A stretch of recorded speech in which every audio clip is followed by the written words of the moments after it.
Hey, Assalamu alaikum, dear students. How are you all? In the last video, I have explained question number 1 to 2. Today, inshallah, I'm going to question number 3. So, आज हम पूरी कोशिश करेंगे कि ये पूरी exercise इस 10-15 minute की वीडियो में हम कर लें। अब जरा ध्यान से एक्टिवली बैठ के इस क्वेश्चन करो और इसको साथ साथ नोट भी करते हैं। और इन केस कोई क्वेरी है तो आप कमेंट बॉक्स में प्लीज अपलोड कर दिया करें ताकि मैं उस आपकी क्वेरीज साथ साथ next time clear. Jumping towards question number 3, express the following as rational number over Q, where in Q are integers not equals. First question है बेटे 0.4 given.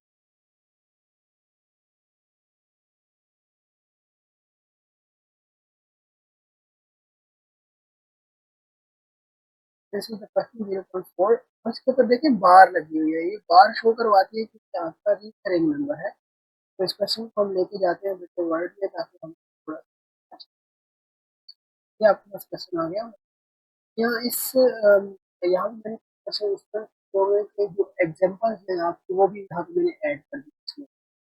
तो 0.5 के ऊपर बार लगाई हुई है तो 0.5 is going to repeat so many times 5555 ये रिकरिंग नंबर है। तो हम इसको तरह से सॉल्व करेंगे। मेरा बेटा सबसे पहले आप लोगों स्टेप्स जो मैं बता रहा हूँ उसको आपने फॉलो करना है और आपने इस क्वेश्चन को इस तरह से देखना है कि पॉइंट के बाद डेसिमल प्लेस आपने डिलीट किया है।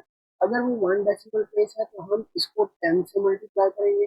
अगर वो 2 डेसिमल प्लेस जैसे यहाँ पे सेकंड क्वेश्चन में आपको नजर आ रहा होगा 0.93 है तो ये 2 डेसिमल प्लेस पे आती है तो हम इसको 100 से मल्टीप्लाई करेंगे। स्टेप्स आपने याद रखें। सबसे पहला काम ये होगा कि I suppose it x is equal to 0.5 के ऊपर बार का मतलब क्या हुआ कि ये 5 बार बार में लिख सकता हूँ और इसके बाद डॉट डॉट। उसके बाद मेरा बेटा मैंने इसको पहली इक्वेशन का नाम देना एंड आफ्टर दैट मैंने अभी आपको बताया कि अगर पॉइंट के बाद एक डेसिमल है तो मैं इसको 10 से मल्टीप्लाई करूंगा। अब मैं इसको अगर 10 से मल्टीप्लाई करता हूँ तो ये 10x हो जाता है और इस राइट साइड को भी अगर मैं 10 से मल्टीप्लाई करता हूँ तो ये बार खत्म हो जाएगी। तो ये पॉइंट जो है ये शिफ्ट कर जाएगा अगली जगह पे तो ये वैल्यू बन जाएगी 5.555 पॉइंट। इसको मैं सेकंड इक्वेशन का नाम दे।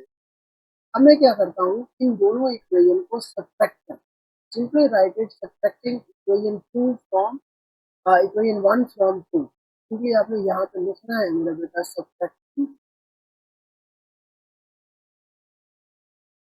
Equation 1 from 2। मैं अगर इसको सब्ट्रैक्ट करता हूँ तो 10x minus x is equal to 5.555 minus 0.55 के मतलब equation 1। 10x minus x would be 9x और अगर मैं इसको माइनस करूंगा तो आई गेट सिंपल 5। मेरे पास मेरा बेटा x की वैल्यू कितनी आ गई 5/9 दैट इज। मेरा क्वेश्चन था express the following as a rational number. ये मेरे पास क्वेश्चन था इसको रैशनल नंबर में कन्वर्ट करना था। रैशनल नंबर्स में आपको पता है हमारे पास फ्रैक्शंस होती हैं तो हम उसको इस तरह से कन्वर्ट एक दफा फिर से रिपीट करूँ। सबसे पहले आपको ये देखना है कि पॉइंट के बाद डेसिमल प्लेस कितनी है। अगर एक है तो मैं उसको 10 से मल्टीप्लाई करूँ और अगर 2 है तो मैं उसको कितने से मल्टीप्लाई करता हूँ 100 से। ये ध्यान रखें। एक क्वेश्चन मेरा बेटा मैं इसका और एक्सप्लेन करूँगा बाकी क्वेश्चन आपने पूछे 0.93 अगर मेरे पास है। सबसे पहला स्टेप मेरा था कि I have to suppose it with x is equal to 0.93 this 93 is a recurring number। ये डैश ऊपर ये शो करवाती है तो मैं इसको 0.93 ऐसे। ये मेरी पहली इक्वेशन तैयार हो गई है। अब सेकंड बनाने के लिए मुझे आप बताएं कि किस मल्टीप्लाई करना है। मेरा बेटा पहले मैंने इसको 10 से मल्टीप्लाई किया था अब मैं इसको 100 से मल्टीप्लाई करूंगा just because it is 2 decimal. तो मैं अगर इसको 100 से मल्टीप्लाई करता हूँ ये बन जाता है 100x is equals to 93.9393 up to so on. ये मेरी second same procedure is that कि हम इन दोनों इक्वेशंस को अब माइनस करेंगे but before minusing before subtracting I have to write here subtracting equation 1 from 2। ये याद रखना मेरा बेटा ये आपने सारी चीजें लिख लेनी। ओके अब इन दोनों को अगर मैं माइनस करता हूँ तो 100 minus x is equal 93.999 minus 0.9393 और अब ये भी याद रखना है कि पॉइंट के बाद अगर आप इधर 4 डिजिट लिए तो भी 4 लेने हैं, ये ना हो कि यहाँ अगर 6 आ रहे हैं तो आप इधर 6 ले लें तो आपका आंसर गलत हो जाएगा। ओके जी, 100x माइनस एक्स कितने हैं, तो ये आपके पास 99x और इन दोनों को अगर मैं माइनस करूंगा तो मेरे पास आंसर आ जाएगा 90। 99 will jump towards right hand side, 90 over 99 आपका आंसर। आई होप कि आपको समझ आ गई होगी। क्योंकि बाकी क्वेश्चन जो है ना मेरा बेटा आपको खुद करने हैं, बिकॉज 1 डेसिमल प्लेस भी आपको समझ आ गया है और 2 डेसिमल प्लेस भी आपको समझ आ गया। इसके अलावा और इसके अंदर कुछ नहीं। तो ये हमने रिकरिंग नंबर को रैशनल में कन्वर्ट करना सीखा हुआ है। अगर किसी को कोई डाउट, किसी को कोई प्रॉब्लम हो तो प्लीज आपने कमेंट बॉक्स में अपना क्वेश्चन जरूर बताना है ताकि मैं उसको नेक्स्ट वीडियो में क्लियर। ओके, जो हमारा नेक्स्ट क्वेश्चन है मेरा बेटा, वो अगर हम बुक के ऊपर जंप करते हैं तो बुक देखिएगा। नेक्स्ट क्वेश्चन में उसने कहा हुआ है कि आपने नेम दी प्रॉपर्टीज, प्रॉपर्टी को नेम करना है।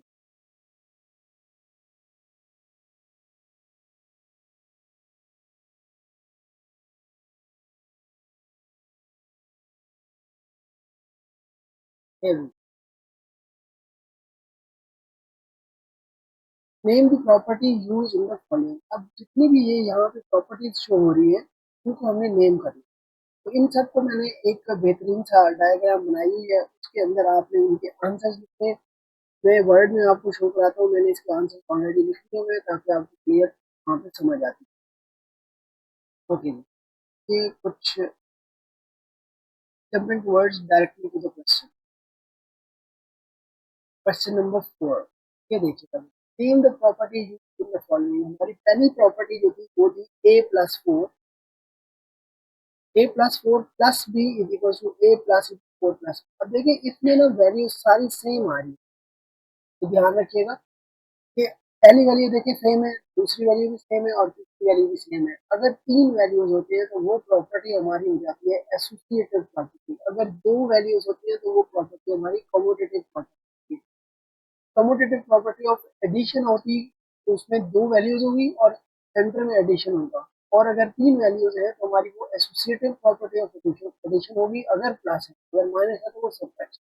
तो यहाँ पे दोनों में आप देख रहे हैं प्लस है तीनों वैल्यूज और मैंने इसका नाम दे दिया एसोसिएटिव प्रॉपर्टी ऑफ एडिशन। अब सेकंड देखिएगा, इसमें 2 वैल्यूज है तो इसका मतलब है ये तो क्लियरली बात हो गई, ये हमारी कम्यूटेटिव प्रॉपर्टी होगी।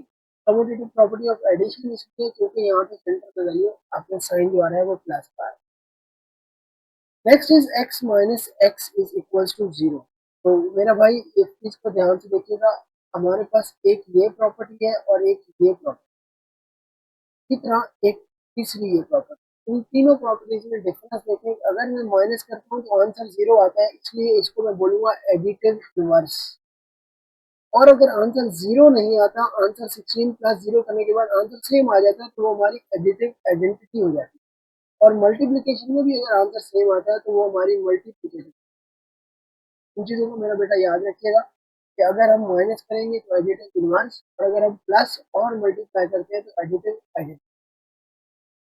सेंटर में एक फोर्थ पार्ट रह गया हुआ है, इसको जरा ध्यान से देखिएगा। इसके अंदर 3 वैल्यूज यूज हो रही है लेकिन इसका नाम एसोसिएटिव नहीं होगा। इसका नाम एसोसिएटिव क्यों नहीं होगा?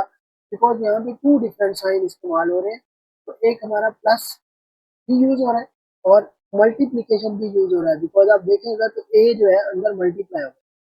जब कोई बाहर वाली चीज अंदर मल्टीप्लाई होती है और सेंटर में प्लस आ जाता है तो हम उसको नाम देते हैं distributive property of multiplication over. I hope you understand. तो इसी तरह नेक्स्ट 7th पार्ट है। 7th पार्ट देखिए, 4 मल्टीप्लाइड विद 5 मल्टीप्लाइड विद 8। फिर ये पहले वाले की तरह सेम हो गई है। देखिए पहले में भी 3 वैल्यूज, इधर भी 3 वैल्यूज आ गई है। तो इसका मतलब ये हो कि ये एसोसिएटिव प्रॉपर्टी है। और मुझे ये कैसे पता चला कि ये एसोसिएटिव है? बिकॉज यहाँ पे साइन सबका सेम है, मल्टीप्लीकेशन है। अगर साइन वेरी करता है तो मैं इसको डिस्ट्रीब्यूटिव का नाम, एसोसिएटिव प्रॉपर्टी अंडर मल्टीप्लीकेशन ये हो गया बस। अब यहाँ पे 2 वेरिएबल्स आ गए। 2 वेरिएबल इट मीन्स कि ये हमारी कम्यूटेटिव होगी। तो कम्यूटेटिव प्रॉपर्टी 2 तरह की होती है, एक एडिशन और दूसरी मल्टीप्लीकेशन। तो इन दोनों के दरमियान मल्टीप्लीकेशन नाम दे दूंगा कम्यूटेटिव प्रॉपर्टी ऑफ। जी बेटा, मेरे ख्याल में सबको समझ आ गई। जी बेटे, नेक्स्ट क्वेश्चन देखिएगा। नेक्स्ट क्वेश्चन में हमारे पास क्वेश्चन नंबर 5 है। इससे पहले मैं ऑर्डर क्वेश्चन पे जाता हूँ, मैं पहले इसको अटेम्प्ट करता हूँ।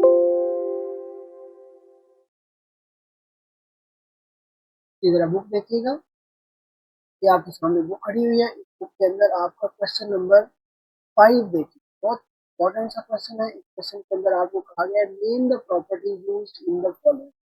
हमने क्या करना है, इस प्रॉपर्टी को नाम देना है, जैसे पहले हमने क्वेश्चन 4 में किया। सेम टाइप हम क्वेश्चन नंबर 5 में भी करेंगे। तो ये मैं सेम दोबारा उस वर्ड में जाता हूँ ताकि आपको नोट्स मिले और तरीके से। ये आपके सामने है question number 5, name the property in the following. बेटे क्वेश्चन देख रहे हैं किस तरह से होगा। पहली बात तो ये है कि जब ये लेस देन ग्रेटर आ जाती है तो हमारी ऑर्डर प्रॉपर्टी, ठीक है। अच्छा, ये ऑर्डर प्रॉपर्टी है तो इसको हम -3 less than -1 that is equals to 0 less than 2। अब अगर मैं क्या करूं, इसको अगर -3 लेस देन -1 आ गया तो मैं कोई एक ऐसी वैल्यूज लूँ -3 को 0 के साथ ऐड करूँ तो क्या वो आंसर जो है दोनों को ऐड करने के बाद सेम आता है। जरा ध्यान से इस क्वेश्चन को एक एक्सप्लेन करता हूँ ताकि जरा आपको अच्छी समझ आ जाए। जरा ध्यान से देखिए, पहला जरा देखिए दिस वन।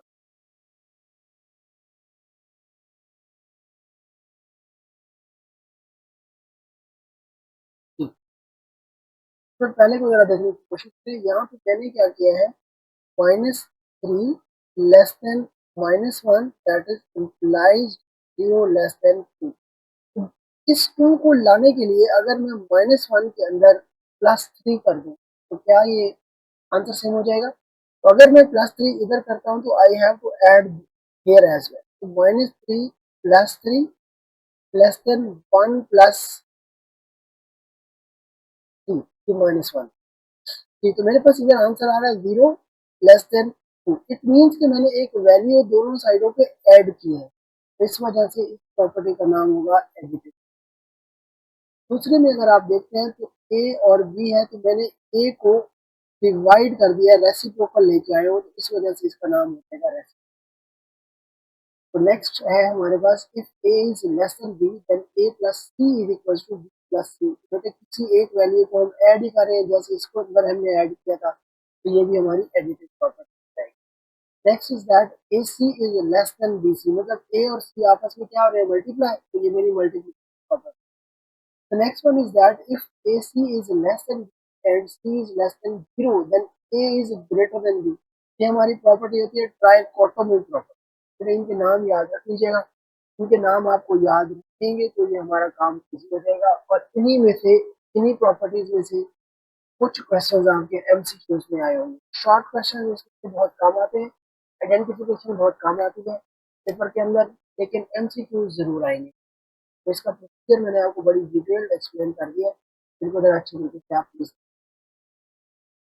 ओके जी, next question and the last question of the exercise is that insert two rational numbers between these two fraction. बेटा बहुत इंपॉर्टेंट क्वेश्चन है, ये पेपर में अक्सर देखा गया है, तो इसको जरा आप जरा ध्यान से देखने की कोशिश करिएगा। Okay, here we go. 1/3 and 1/4 ये मेरा क्वेश्चन था।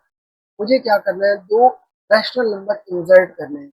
तो किसी भी दो वैल्यूज के दरमियान अगर आपको नंबर्स चाहिए होते हैं तो हम क्या करते हैं, इसका प्रोसीजर ये होता है कि दोनों वैल्यूज को आप ऐड करके 1/3 प्लस 1/4 दोनों को ऐड करके 2 पे अगर डिवाइड कर देते हैं तो मेरा आंसर आ जाता है। इन दोनों को अगर मैं ऐड करता हूँ तो ऊपर वाले का एलसीएम अगर हम लेते हैं तो ये 4 जो है, this 4 will multiply this side and this 3 will multiply with this side, तो 4 1 the 4 plus 3 1 the 3 over LCM जब लेंगे तो 4 3 the 12 और ये वाला 2 मेरा बेटा सेम रहे, तो ये डिनोमिनेटर डिनोमिनेटर के आपस में मल्टीप्लाई हो जाता है। मेरे पास आंसर आ जाएगा 4 + 3 7/24। तो मेरा बेटा ये पहला नंबर मिला। उसने कहा था 2 रैशनल नंबर, तो आपके पास फर्स्ट रैशनल नंबर ये आपके पास। आई होप कि आपको पहला नंबर क्लियर समझ आ गया। अब अगर मुझे सेकंड लेना है तो मैं क्या कर सकता हूँ, आप देखिए जरा ध्यान से इस चीज को देखिए। मेरे पास पहला नंबर था 1/, इन दोनों के दरमियान में वैल्यू आ गई मेरे पास 7/24 और लास्ट नंबर मेरे पास था 1। अब मुझे वो कह रहा है कि that to rational number between these to, एक तो मैंने फाइंड कर लिया।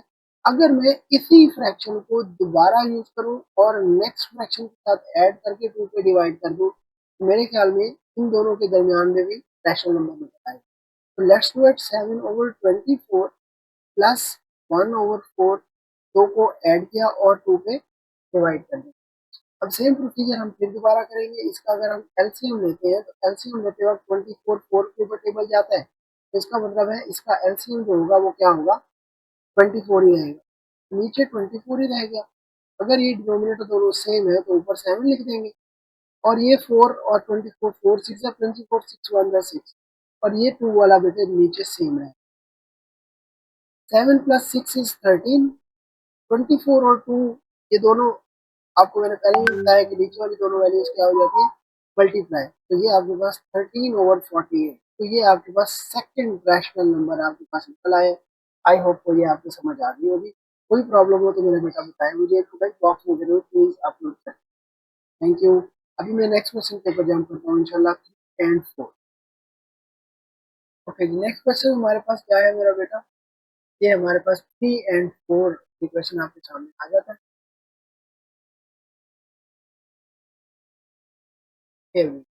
बस ये दो वैल्यूज है, इसके दरमियान फिर से उन्होंने कहा कि रैशनल नंबर इंसर्ट करने हैं, तो प्रोसीजर बिल्कुल सेम है। हम सबसे पहले क्या करेंगे, इन दोनों वैल्यूज को ऐड कर देंगे। तो अगर मैं इन दोनों वैल्यूज को ऐड करता हूँ तो लेकिन हमें ध्यान ये रखना है कि हम दोनों नंबर्स के दरमियान 3 और 4 के दरमियान दो रैशनल वैल्यूज, ठीक है, दो वैल्यूज। तो मैं क्या करता हूँ, इन दोनों को ऐड करता हूँ। अगर 3 + 4/2, पहली वैल्यू आपके पास 7/2 आ जाएगी, पहली फ्रैक्शन आपके पास 7। अब हमने क्या करना है, इन दोनों वैल्यूज के दरमियान वैल्यू लेके आनी। मैं क्या करूंगा, 7/2 को 7/2 +4 करूंगा और इसको 2 पे डिवाइड कर दूंगा। तो क्या होगा, ऊपर वाले का एलसीएम आपके पास क्या आ जाएगा, 2, और ये 7 + 4 2 जा 8, ये इधर मल्टीप्लाई हो जाएगा ना, ओवर 2 आपके पास डिनोमिनेटर डिनोमिनेटर से मल्टीप्लाई, 7 + 8 इज 15/4। आपके पास नेक्स्ट आपके पास वैल्यूज क्या आ गई है, 3 बार। आई होप को आपको सारी क्वेश्चन समझ आ गए होंगे। अब नेक्स्ट क्वेश्चन आपके पास एक दो ही रह गए, ये बेटे आप होमवर्क करें, और अगर इन केस आपको क्यूरीज हैं, आपको नहीं समझ आ रही है, तो प्लीज़ मुझे एक्सप्लेन करें। इंशाल्लाह मैं आपको ये सारे क्वेश्चन भी दोबारा एक्सप्लेन कर सकता हूँ, बट आप कमेंट बॉक्स में बताएं कि सर ये क्वेश्चन नहीं समझ आ रहा, ये आप एक्सप्लेन कर दें। लेकिन ये क्वेश्चन ऑलमोस्ट सेम है, तो आपको खुद ये पहले ट्राई करनी चाहिए और ये क्वेश्चन खुद से, ठीक है जी। ये हमारी पूरी एक्सरसाइज कंप्लीट हो गई है, एक्सरसाइज 1.1। इंशाल्लाह नेक्स्ट एक्सरसाइज 1.2 जब इसमें इंशाल्लाह आपको मिल जाएगी। अगर किसी को उसमें प्रॉब्लम्स होंगे तो वो भी हम discuss. Thank you so much. अल्लाह हाफिज़।